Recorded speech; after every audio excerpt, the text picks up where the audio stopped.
இங்க இருக்கக்கூடிய டாகியோட வால் வந்து பாத்தீங்கன்னா ரொம்பவே வளைஞ்சிருக்கு. ஸோ அது வந்து பாத்தீங்கன்னா இந்த ஓனருக்கு சுத்தமா பிடிக்கல. ஏன்னு கேட்டீங்கன்னா, அவர் வரைஞ்சிருக்கக்கூடிய டிராயிங்ல இந்த டாகியோட வால வந்து பாத்தீங்கன்னா ஸ்ட்ரைட்டா வரைஞ்சிருப்பாரு. ஸோ அதே மாதிரி தான் அது வால் இருக்கணும் அப்படின்னு சொல்லிட்டு அவர் ஆசைப்படுறாரு. அதுக்காக பாத்தீங்கன்னா ஒரு குச்சிய வச்சு நூல் சுத்தி வச்சிடுறாரு.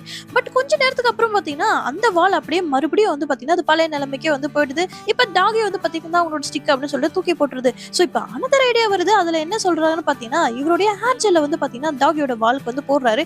பட் வித்தின் 5 மினிட்ஸ்க்குள்ள வந்து பாத்தீங்கன்னா அந்த வால் மறுபடியும் அதோட பழைய ஸ்டேஜ்க்கே போயிடுது. சோ இதுக்கப்புறமா இதெல்லாம் வேலைக்கு ஆகாது அப்படின்னு சொல்லிட்டு டென்ஷன் ஆன நம்ம ஓனர் வந்து பாத்தீங்கன்னா ஒரு புது ஐடியா வந்து கிரியேட் பண்றாரு. அதாவது கம்ம வந்து பாத்தீங்கன்னா ஒரு கோன் ஷேப்ல இருக்கக்கூடிய ஒரு பொம்மையை வந்து உருவாக்கி அதை வந்து வால்ல வந்து கட்டி வச்சிடறாரு. இதுக்கப்புறம் வந்து பாத்தீங்கன்னா ஓபன் பண்ணி பார்த்தா எல்லாமே மாறிடும்னு நினைச்சா அப்பயும் அந்த டாகியோட வால் அப்படியே தான் இருந்துச்சு. டென்ஷன் ஆன ஓனர் வந்து பாத்தீங்கன்னா இதுக்காக ஒரு புது டாகே வந்து பாத்தீங்கன்னா ஆர்டர் பண்ணிடுறாரு. இப்ப டெலிவரி ஆயிடுது. அதை ஓபன் பண்ணி பார்த்தா அதுல ஒரு டாக் இருக்கு. பட் பழைய டாகியை விட பாத்தீங்கன்னா இந்த டாகியோட வால் ரொம்பவே உழைஞ்சிருக்கு.